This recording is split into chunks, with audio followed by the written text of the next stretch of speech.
પાકિસ્તાને તેની નફટાઈ બતાવી છે, તેનો જડબાતોડ જવાબ આપવામાં આવશે, જેમાં હિમાચલમાં બ્લેકઆઉટ, પ્રવાસ અટકાવીને પરત થશે આ તમામ જે લોકો પ્રવાસે ગયા છે તેઓને પ્રવાસે ગયેલા હતા 7th ડે સ્કૂલના 100 વિદ્યાર્થી અને 13 શિક્ષકો, તમામ 100 વિદ્યાર્થી અને 13 શિક્ષકો હાલ ધર્મશાળામાં ફસાયા છે।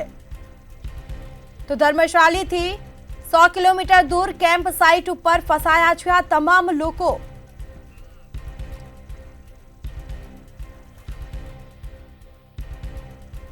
તો સુરતની 7th ડે સ્કૂલના જે વિદ્યાર્થીઓ અને શિક્ષકો ગયા છે તે ત્યાં અટવાયા છે। હિમાચલમાં બ્લેકઆઉટ, પ્રવાસ અટકાવીને પરત થશે આ તમામ પ્રવાસે થયેલા હતા 7th ડે જે સ્કૂલના વિદ્યાર્થીઓ અને જે શિક્ષકો તેઓ હાલ ત્યાં ફસાયા છે। તમામ 100 વિદ્યાર્થી 13 શિક્ષકો હાલ ધર્મશાળામાં છે, ફસાયેલા છે તેઓ ધર્મશાળાથી 100 કિલોમીટર દૂર કેમ્પ સાઇટ ઉપર આ તમામ લોકો ફસાયા છે। સંવાદદાતા રાબિયા સારે લાઈવ જોડાઈ ચૂક્યા છે। જી રાબિયા, ભારત પાકિસ્તાનમાં એક તણાવ જોવા મળી રહ્યો છે અને સ્કૂલના જે વિદ્યાર્થીઓ છે તેઓ પણ ત્યાં હિમાચલમાં ફસાયા છે, હાલ કોઈ અપડેટ? હાલ વાલીઓ જે છે હેરાન પરેશાન જોવા મળી રહ્યા છે। વ્યવહારિક છે કે સુરતની આજે ફેમસ સ્કૂલ છે 7 ડે સ્કૂલ। આ 7 ડે સ્કૂલના 100 જેટલા વિદ્યાર્થીઓ અને 12 થી 13 જેટલા જે શિક્ષકો છે એ હિમાચલ ખાતે ફસાયા છે।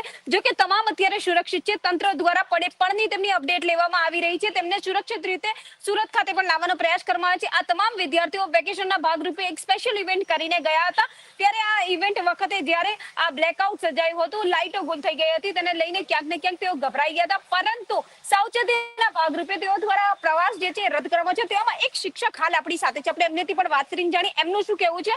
અત્યારે આપણે જાણીએ છીએ કે ભારત પાકિસ્તાન વચ્ચે યુદ્ધ જેવી પરિસ્થિતિ સર્જાઈ રહેલી છે, ત્યારે વેકેશન માટે આજે સ્ટુડન્ટો ગયા, ટીચરો ગયા, તે ફસાયા છે, એને લઈને તમે શું માનો છો?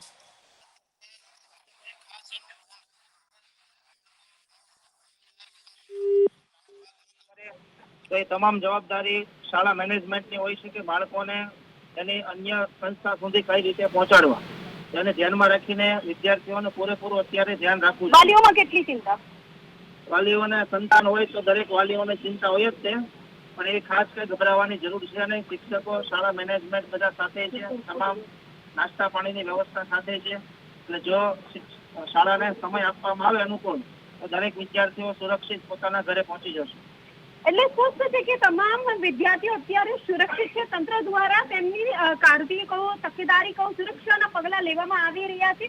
શિક્ષકો દ્વારા પણ વિદ્યાર્થીઓને જે છે સમજણો આપવામાં આવી રહી છે, પરંતુ જે યુદ્ધની પરિસ્થિતિ સર્જાય છે, આ યુદ્ધની પરિસ્થિતિને લઈને ક્યાંક ને ક્યાંક ચિંતા ઉદ્ભવી એ સ્વાભાવિક છે, જેથી વાલીઓ દ્વારા 7 ડે જે સ્કૂલ છે એ સ્કૂલ ખાતે અત્યારે પૂછપરછ કરવામાં આવી રહી છે, પણ તંત્ર એલર્ટ જોવા મળી રહ્યું છે અને તંત્ર દ્વારા તેમને આજે બપોરે જે છે ટ્રેન મારફતે સુરત લાવવામાં આવશે। હાલ ગભરાવાની કોઈ જરૂર નથી એવું સ્પષ્ટ તમામ લોકો પણ જણાવી રહ્યા છે અને અત્યારે જે શિક્ષક હતા તે પણ સ્પષ્ટ જણાય છે કે ક્યાંક શિક્ષકોએ શું ધ્યાન રાખવાની જરૂર છે અને ત્યારબાદ તંત્ર તો છે જ।